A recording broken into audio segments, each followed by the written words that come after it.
On a clear day when the sky is blue and there's just enough breeze to blow the clouds away, you can stand on the big hill above the valley and watch Duck and Oliver far below, busily at work on Duck's branch line near the sea.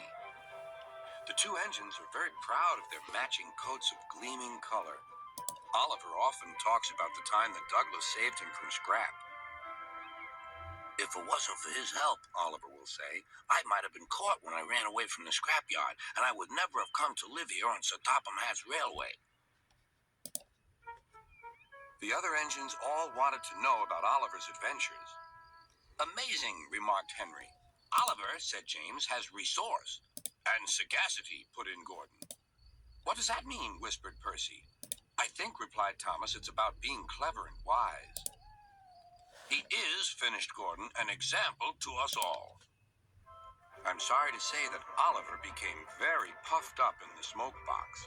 "Henry says I'm amazing. He's right," he whistled as he swooshed along the line. One day, Sir Topham Hatt came to see him. "You are doing well. Now you must learn how to look after freight cars."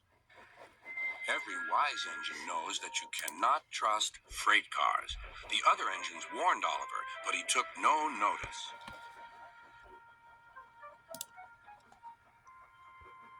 "You think I can't manage," he said, huffily. "Gordon knows better. He says I'm sagacious."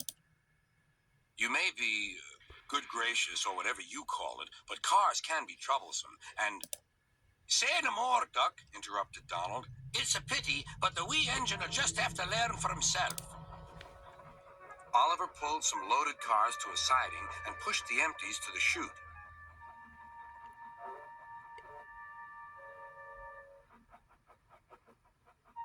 Then he came back to take the loaded cars away. But they were comfortable and didn't want to move. "What right has he to poke his funnel in here?"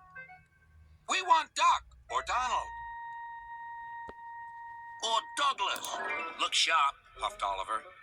"That's not the way to speak," hissed the cars. "We'll get even." Oliver heard nothing. The cars moved smoothly at first. Then suddenly, Oliver felt them push forward. His driver applied the brakes, but they were useless against the surging cars. On, yelled the cars. Oliver fought hard, but still they forced him on and on.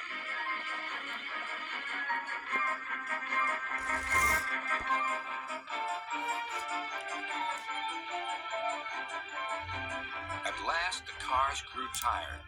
"I'm winning," gasped Oliver. But it was too late.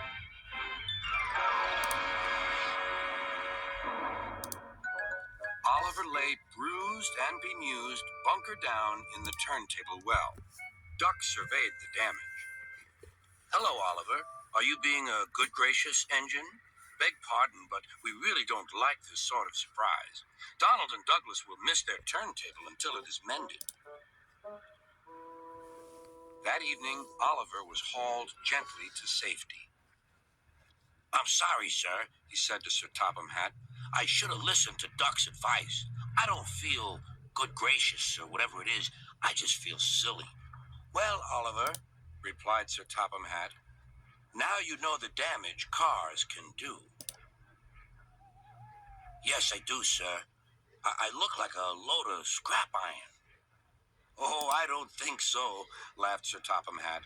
"But you do need to go to the works to be mended." The other engines now felt sorry for Oliver.